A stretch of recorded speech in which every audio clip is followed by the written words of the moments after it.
मोदी मोदी देखिएगा, जवाब मिलेगा, जवाब मिलेगा, एक जवाब मिलेगा।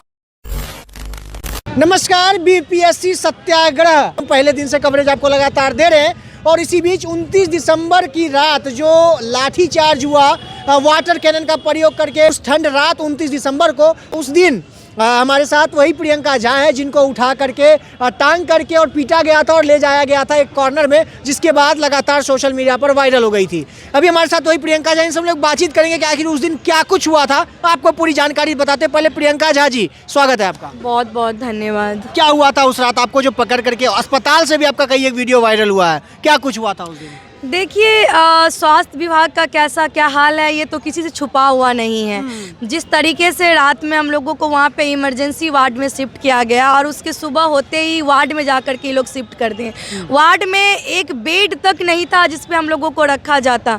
एक बेड लेके आ भी रही थी, वहाँ की जो वार्डन थी वो लेके आ रही थी, लेकिन वो बेड पूरा पानी से तर-बतर भींगा हुआ था और उस बेड पे हमें बैठाने का वो लोग काम करने के लिए तैयार थे। लेकिन हमने अपनी आवाज़ वहाँ भी उठाई, क्योंकि जहाँ पे हम लोग गए थे स्वस्थ होने के लिए, ऐसा लगा कि स्वस्थ कम होंगे और स्वस्थ ज़्यादा हो जाएंगे। वहाँ पे आवाज़ उठाना ज़रूरी था और वहाँ की जो काली करतूतें हैं, जो वहाँ पे हमारे जैसे कई ऐसे लोग हैं जो वहाँ पे पर दिन जाते, चक्कर लगाना पड़ता है उनको, गरीब असहाय बेबस लोगों को जाना पड़ता है क्योंकि उनके पास पैसा नहीं है। हमारे पास पैसा है तो हम प्राइवेट हॉस्पिटल में जाके दिखा लेंगे, लेकिन वो लोग जिनके पास पैसा नहीं है और मजबूरी में जाते हैं पीएमसीएच दिखवाने के लिए और उनको इस तरह से व्यवहार किया जाएगा तो उसके लिए आवाज़ कौन उठाएगा, कौन बनेगा?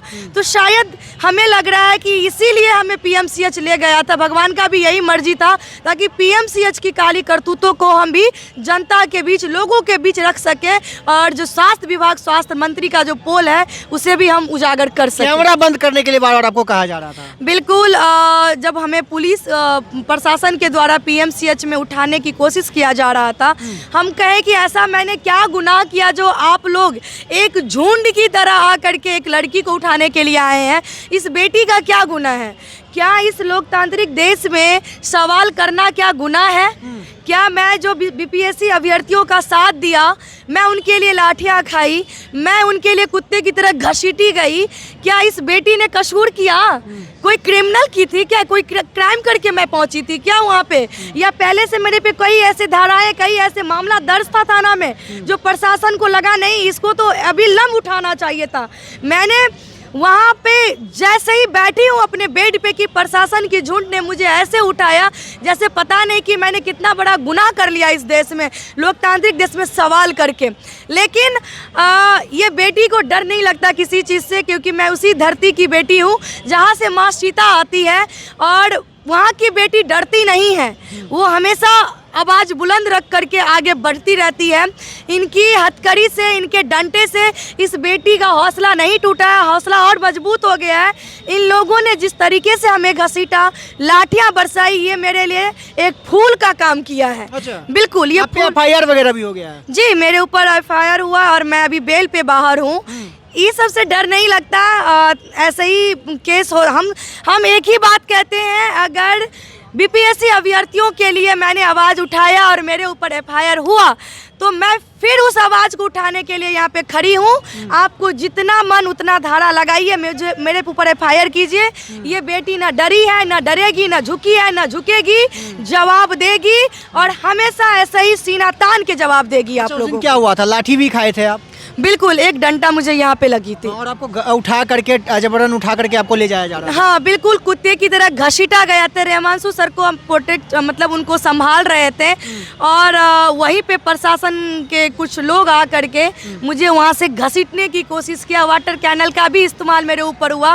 वो भींगा हुआ कपड़ा में मैं 3 घंटा तक ऑन बेड पे रही हूँ हॉस्पिटल में, क्योंकि मेरे पास कोई कपड़ा नहीं था कि मैं बदल सकती। लेकिन वहीं पे एक भाई थे जिन्होंने अपना ट्रैक सूट मुझे दिए पहनने के लिए, मैं उनको भी इस वीडियो के माध्यम से धन्यवाद देना चाहती हूँ। देखिए, ये समझने की ज़रूरत है कि ये जो लड़ाई है ना, ये लड़ाई सिर्फ छात्र की लड़ाई नहीं है, ये सभी लोगों की लड़ाई है, क्योंकि हर घर में एक भाई है या एक बहन है। और किसी न किसी का ये बीपीएससी एग्जाम देने के लिए किसी का भाई या किसी की बहन आए हैं। आज हम भी एक युवा हैं, हम भी परीक्षा देते हैं, हम भी कभी पढ़ाई कर ही रहे हैं। मैं भी एक स्टूडेंट ही हूँ, भले ही मैं बीपीएससी का स्टूडेंट नहीं हूँ, लेकिन मैं भी कॉलेज जाती हूँ, मैं भी पढ़ाई कर रही हूँ, मैं भी शास्त्रीय कर रही हूँ। आज अगर मैं इनकी आवाज़ को मजबूत नहीं करूँगी तो वो चीज़ तो मेरे साथ भी होगा ना, क्योंकि बिहार में पेपर लीक तो आम बात है। तो इन सब चीज़ों पे हर एक आदमी को आकर के बात को रखना चाहिए स्ट्रांगली और साथ देना चाहिए।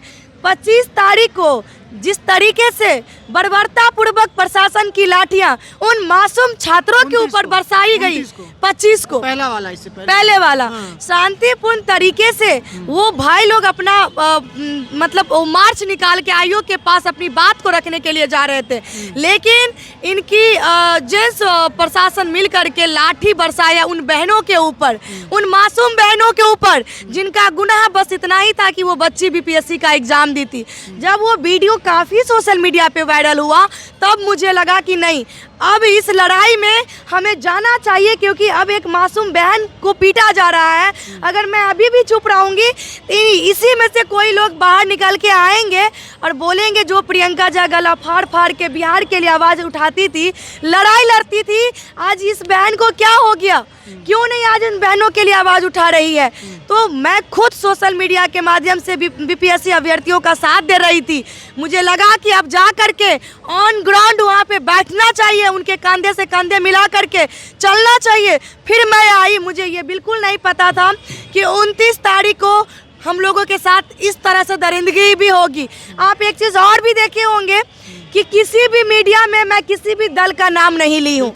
मैं आप अगर हमसे अभी सवाल पूछ रहे हैं तो मैं अपनी बात रखने के लिए स्वतंत्र हूँ, मैं अपनी बात उन तक पहुँचाने के लिए स्वतंत्र हूँ, लेकिन मैंने किसी भी दल का नाम नहीं लिया, क्योंकि ये एक छात्र की मुद्दा की बात थी। मुझे लगा यहाँ मुझे अपनी ताकत, अपनी सूझबूझ, समझदारी से काम करना है, यहाँ पे कोई पॉलिटिक्स नहीं होनी चाहिए थी। लेकिन अब एक समय आ चुका है जो गांधी मैदान में गांधी मैदान में गांधी जी मूर्ति के नीचे में आज जो ये एकता का परिचय दिख रहा है आपको, ये एक ताकत है।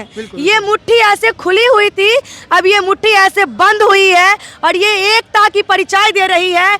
प्रशांत किशोर जी बिहार के दूसरे वो गांधी हैं जो आज स्टूडेंट की लड़ाई को लड़ रहे हैं और पूरे सच्ची और निष्ठा पूर्वक लड़ रहे हैं। चलिए, बहुत बहुत धन्यवाद। देखिए, अभी हमारे साथ वही प्रियंका झा है जो 29 दिसंबर की रात को जिन पर लाठी चार्ज किया गया था, जो जिनको उठा करके जबरन वहां से हटाया गया था और कह रहे थे घसीटते हुए ले जाया गया था, और उसके बाद अस्पताल में पीएमसीएच में जाकर के इनका एक वीडियो वायरल होता जिसमें वो भींगा हुआ बिस्तर पर इनको लेटने जाने के लिए कहा गया था। उसके खिलाफ भी इन्होंने आवाज़ उठाया था। इन पर कई एक FIR भी दर्ज हो गए।